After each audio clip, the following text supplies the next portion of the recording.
Welcome two is vlog. എല്ലാവർക്കും is വ്ളോഗിൻ്റെ പുതിയ വീഡിയോയിലോട്ട് സ്വാഗതം. ഇത് നമ്മൾ ടേസ്റ്റി ആയിട്ടുള്ള എല്ലുങ്കപ്പയാണ് ഉണ്ടാക്കുന്നത്. അതിനായിട്ട് എള്ളോട് കൂടി ഇറച്ചി കഴുകി വൃത്തിയാക്കി വെക്കുക. എന്നിട്ട് 2 സവോളയും ഇഞ്ചിയും വെളുത്തുള്ളിയും പിന്നെ കുറച്ച് കറിവേപ്പിലയും ഇത്രയും സാധനങ്ങളാണ് നമ്മൾ ഇതിനകത്തോട്ട് ആഡ് ചെയ്യുന്നത്. ഇഞ്ചിയും വെളുത്തുള്ളിയും ചെറുതായിട്ട് അരിഞ്ഞതാണ് കേട്ടോ. സവോള ഒരു മീഡിയം ഹാഫ് കട്ട് ചെയ്തിട്ട് ചെറുതാക്കി കട്ട് ചെയ്തിട്ടാണ്.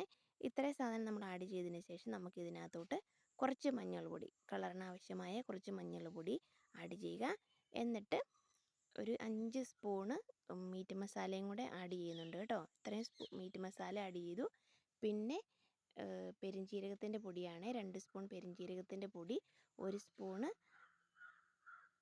കുരുമുളക് പൊടി, 2 സ്പൂണ് മല്ലിപ്പൊടി, പിന്നെ കുറച്ച് ഗരം മസാല. ഇത് നമ്മൾ വീട്ടിൽ തന്നെ പൊടിച്ച ഗരം മസാലയാണ് കേട്ടോ.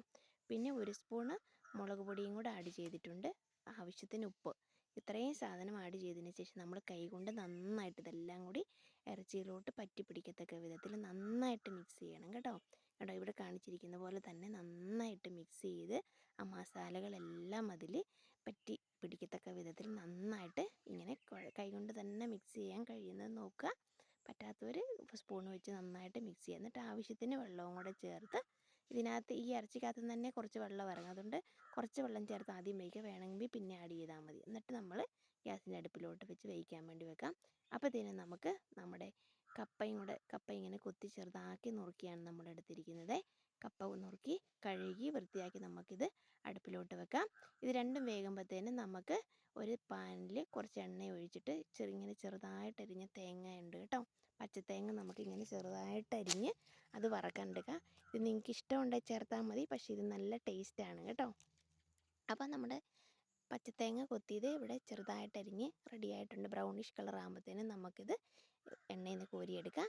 ആ സെയിം പാനിൽ തന്നെ നമ്മൾ ഒരു ചെറിയൊരു തേങ്ങ ചിരണ്ടിയതും കൂടെ ഞങ്ങൾ വറുത്തിടുന്നുണ്ടേ. ഇത് എപ്പോഴും സാധാരണ ഇടുന്നതാണ്. തേങ്ങാക്കൊത്ത് നമുക്ക് ഇഷ്ടമുണ്ടെങ്കിൽ മാത്രം ഇട്ടാൽ മതി. അപ്പം തേങ്ങയും കൂടെ ഇങ്ങനെ ബ്രൗണിഷ് കളർ ആകുന്നത് വരെ വറുത്തെടുത്തിട്ട് നമുക്കൊരു പാനിലോട്ട് ഇങ്ങനെ മാറ്റി വെക്കാം. അപ്പോഴത്തേനും നമ്മുടെ ഇറച്ചി ഇവിടെ നല്ല വെന്ത് റെഡിയായിട്ടുണ്ട്. കാണുമ്പോൾ തന്നെ അറിയാം അതിൻ്റെ ചാറൊക്കെ പിടിച്ചത് നിന്ന് കൊഴുത്ത് വന്നിട്ടുണ്ട്. ഒത്തിരി വറ്റാൻ നിൽക്കരുത്, കാരണം കപ്പ ഇടുമ്പോഴത്തേനും അത് ഡ്രൈ ആയിപ്പോവും. അപ്പോൾ നമ്മുടെ കപ്പ ഇവിടെ റെഡി ആയിട്ടുണ്ട്. നമുക്ക് കപ്പ വെന്ത് കഴിയുമ്പോഴത്തേനും അതിനകത്തോട്ട് കുറച്ച് മഞ്ഞളും ഉപ്പും കൂടെ ചേർത്ത് നമുക്ക് വെന്ത് കഴിയുമ്പോഴത്തേനും നമുക്ക് അതിൻ്റെ വെള്ളം വാർന്ന് കഴിഞ്ഞ് ഇതുപോലെ ഇങ്ങനെ മിക്സാക്കി എടുക്കാം.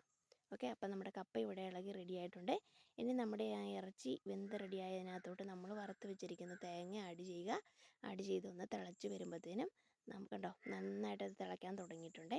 അപ്പോൾ നമ്മുടെ തേങ്ങ ആഡ് ചെയ്തതിന് ശേഷം നമ്മൾ ഇവിടെ ഇളക്കി വെച്ചിരിക്കുന്ന കപ്പ കുറേശ്ശെ ആയിട്ട് നമുക്ക് ആ ഇറച്ചി വെച്ച പാത്രത്തിനകത്തോട്ട് നമുക്ക് കുറേശ്ശെയായിട്ട് ഇട്ട് കൊടുക്കാം.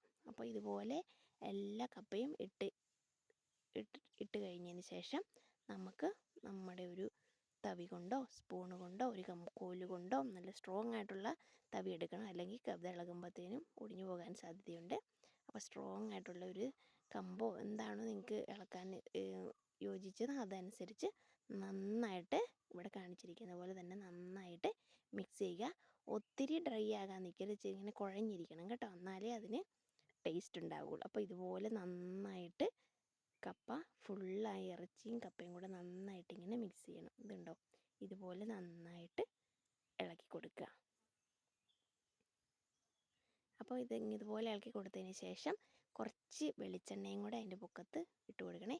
ഈ സമയത്ത് നിങ്ങൾക്ക് എരിവ് ആവശ്യമുണ്ടെങ്കിൽ കുറച്ച് കുരുമുളക് പൊടിയും കൂടെ ഇട്ട് കൊടുക്കുക. ഞങ്ങൾ ഓൾറെഡി ഇട്ടിട്ടുണ്ടായിരുന്നു, പിള്ളേരും കൂടെ ഉള്ളതുകൊണ്ട് ഒത്തിരി അധികം ഇട്ടിട്ടില്ല. നിങ്ങൾക്ക് എരിവ് വേണമെങ്കിൽ ഈ സമയത്ത് കുറച്ച് കുരുമുളക് പൊടിയും കൂടി ഇടുക. അപ്പം വെളിച്ചെണ്ണയൊക്കെ ഒഴിച്ച് കഴിഞ്ഞാൽ നന്നായിട്ടൊന്ന് മിക്സ് ചെയ്ത് ഇതുപോലെ മിക്സ് ചെയ്തെടുക്കുക.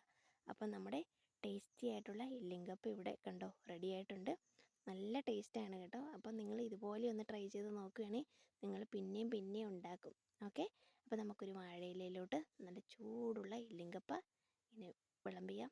കണ്ടോ, നല്ല ഒത്തിരി കുഴഞ്ഞും പോയിട്ടല്ല ഒത്തിരി ഡ്രൈ ആയിട്ടുള്ള അപ്പം നല്ല ടേസ്റ്റ് ആയിട്ടുള്ള എല്ലിങ്കപ്പ ഇവിടെ റെഡി ആയിട്ടുണ്ട്. അപ്പോൾ എല്ലാവരും ട്രൈ ചെയ്ത് നോക്കുക, ഞങ്ങളെ ഫീഡ്ബാക്ക് അറിയിക്കണം കേട്ടോ. അപ്പം എന്താണേലും എല്ലാവർക്കും ഇഷ്ടപ്പെടും. അപ്പോൾ അടുത്ത വീഡിയോയുമായി ഞങ്ങൾ വീണ്ടും വരും. ബൈ.